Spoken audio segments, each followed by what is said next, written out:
Baik, selamat siang dok. Perkenalkan, nama saya Lubna Safwan Nabiha, biasa dipanggil Lubna dengan nomor NPM 1301101190234. Pada siang hari ini eh, saya akan melakukan skill lab materi kedua, yaitu history taking sampai physical examination pada penyakit. Perkenalkan, nama saya Lubna, mahasiswa Fakultas Kedokteran yang sedang berjaga di klinik pada siang hari ini. Sebelumnya dengan apa siapa ya? Adi. Iya, baik. Berapa ya kak umurnya? 20. Untuk alamat tinggalnya di mana ya kak?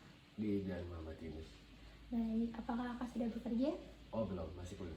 Baik. Maaf sebelumnya, apakah kakak sudah menikah? Oh belum. Baik.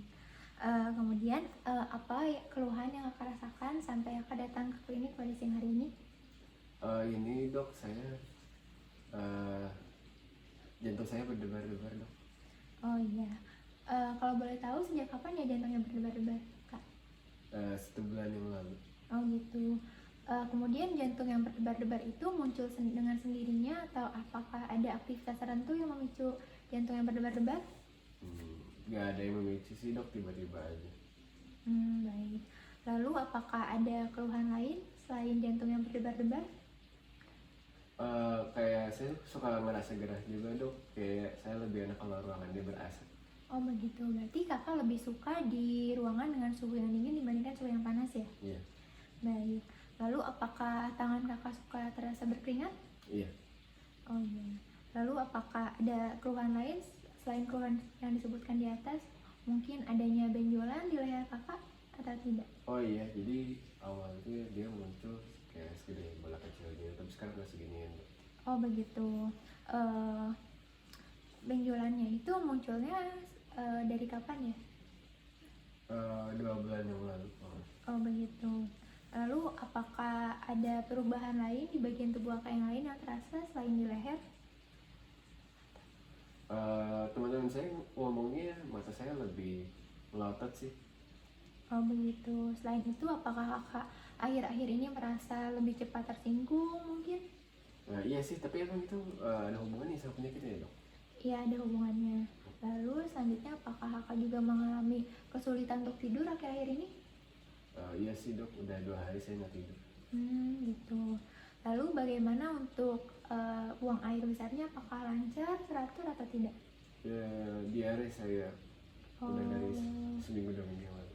Gitu. Untuk seharinya itu bisa berapa kali ya buang air besarnya? Bisa sampai 5 kali dok. Oh iya. Lalu bagaimana dengan nafsu makan kakak? Apakah bagus atau turun atau bagaimana? Bagus-bagus aja sih nafsu makannya. Iya. Lalu apakah berat badan kakak tetap stabil atau mungkin naik karena nafsu makan kakak bagus atau bagaimana? Nggak naik sih dok, tapi kayaknya turun deh. Oh gitu, turun. Lalu apakah di keluarga kakak ada yang memiliki keluhan yang sama dengan yang kakak alami atau mungkin ada yang mengalami keluhan pada kelenjar gondoknya mungkin? Kayaknya enggak deh dok. Baik, kalau begitu untuk mengetahui penyakit yang sedang kakak alami, saya akan melakukan beberapa pemeriksaan pada kakak terlebih dahulu. Silakan untuk saya akan melakukan physical examination pada pasien saya, di mana pertama saya akan mengecek tingkat kesadaran dari pasien. Dikarenakan saat melakukan anamnesis, pasien dapat mengobrol dengan saya secara baik, sehingga Glasgow Coma Scale dari pasien itu 15 atau pasien berada dalam kondisi sadar. Lalu selanjutnya saya juga akan memeriksa dari tekanan darah, denyut nadi, respiratory rate, temperatur atau suhu dari tubuh pasien, tinggi badan pasien, dan juga berat badan pasien. Kemudian saya juga akan menghitung BMI pasien, apakah termasuk BMI normal ataupun tidak. Selanjutnya saya akan memeriksa bagian wajah dan juga bagian mata dari pasien. Pertama, saya akan melihat apakah adanya lid retraction dan juga lid lag pada pasien. Dengan cara saya akan meminta kedua bola mata pasien untuk mengikuti gerakan dari jari saya yang akan membentuk seperti huruf H. Silahkan ikuti ya. Baik, pada pasien terdapat lid retraction dikarenakan saat bola mata pasien melihat ke atas, skleranya itu terlihat. Kemudian pasien juga terdapat lid lag dikarenakan pada saat bola mata pasien melihat ke bawah, kelopak mata dari pasien itu berada di bagian atas iris dari pasien. Lalu selanjutnya saya juga akan melihat apakah pasien apakah adanya eksotalamus atau tidak pada pasien dengan cara melihat dari sisi sebelah kiri ataupun sisi dari sebelah kanan dari wajah pasien.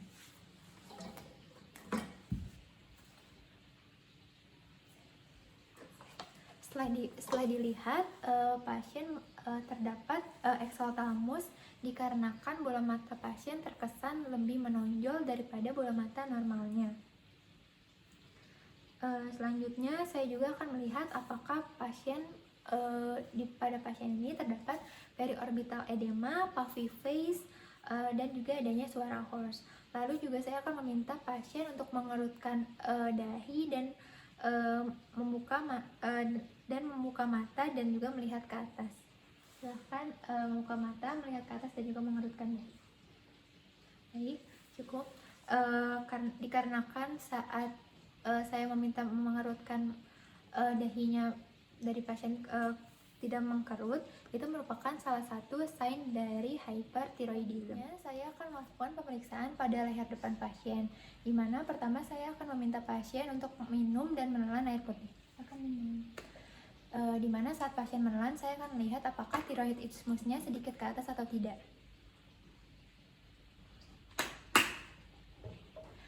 Saat pasien menelan, terlihat bahwa tiroid isthmusnya itu sedikit ke atas.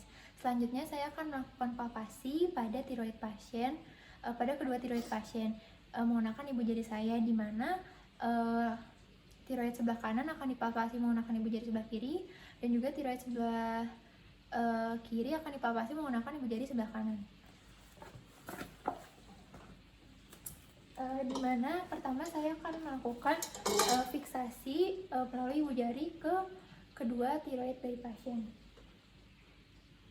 Setelah ini saat saya melakukan rotasi pada tiroid sebelah kanan menggunakan ibu jari sebelah kiri, ibu jari sebelah kanan saya, yaitu pada tiroid sebelah kirinya, akan melakukan palpasi. Begitu pula pada hal sebaliknya. Lalu selanjutnya saya juga akan melakukan eksplorasi pada bagian lain dari leher pasien, di mana terdapat Adam's apple atau jakun, dan juga terdapat isthmus yang berada di bagian bawah dari tiroid pasien. Setelah itu saya akan mengukur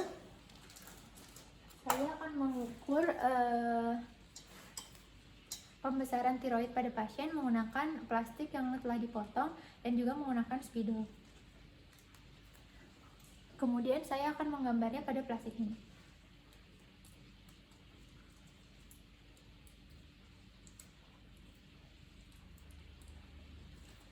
Baik, setelah didapatkan gambarnya, nantinya bisa diukur pembesaran tiroidnya itu berapa dengan menggunakan. Baik, sekarang saya akan melakukan pemeriksaan leher pasien dari bagian belakang. Pertama, saya akan menempatkan 3 jari saya, yaitu ada jari telunjuk, jari tengah, dan juga jari manis pada leher pasien. Kemudian saya meminta untuk pasien agar tetap rileks saja, Kak. Kemudian saya akan meminta pasien untuk meminum air putih.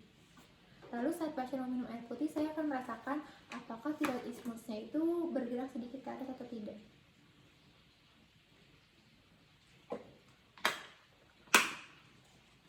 Dimana saat pasien menelan, saya merasakan bahwa tiroid isthmusnya itu sedikit naik ke atas.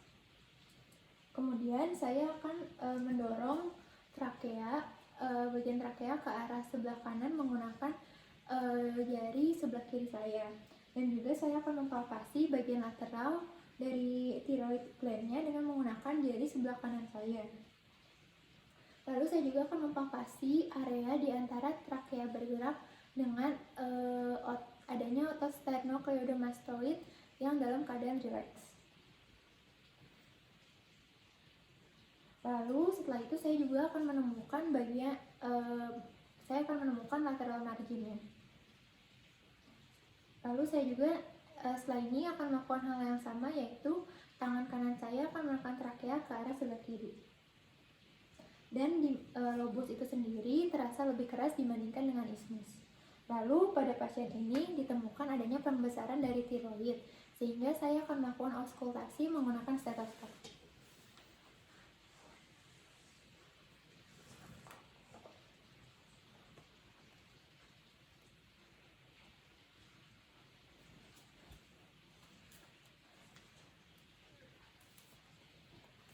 Dimana saya melakukan auskultasi itu menggunakan bagian belnya dari stetoskop ini dan menempatkannya di bagian atas dari tiroidnya. Dimana saya melakukan auskultasi ini untuk mendengarkan adakah suara berui, yaitu suara berui itu suara yang terdengar akibat adanya percepatan aliran darah.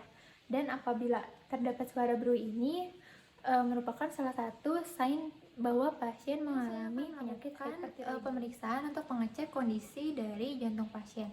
Apakah pasien memiliki adanya takikardia dan juga bradikardi.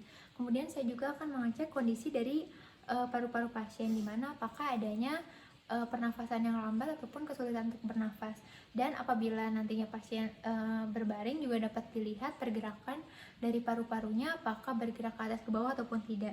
Lalu saya juga akan memeriksa kondisi abdomen pasien, di mana apakah adanya percepatan atau perlambatan dari gerak peristaltik pada abdomen pasien. Lalu saya juga akan memeriksa kondisi ekstremitas atas maupun bawah, di mana pertama saya akan mengecek pada pasien apakah pada kedua tangan pasien apakah terdapat tremor ataupun tidak. Baik, boleh dinaikkan dulu tangannya.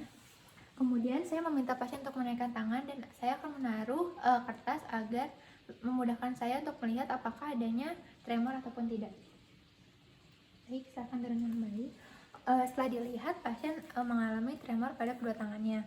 Lalu juga saya akan melihat apakah adanya tiroid dermopati yang biasanya terletak di pretibial dari tubuh pasien.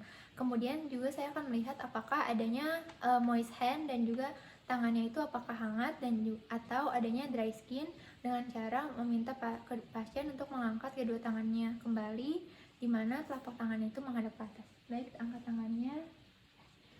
Lalu saya akan meraba dari telapak tangan pasien apakah basah ataupun tidak. Turun kembali.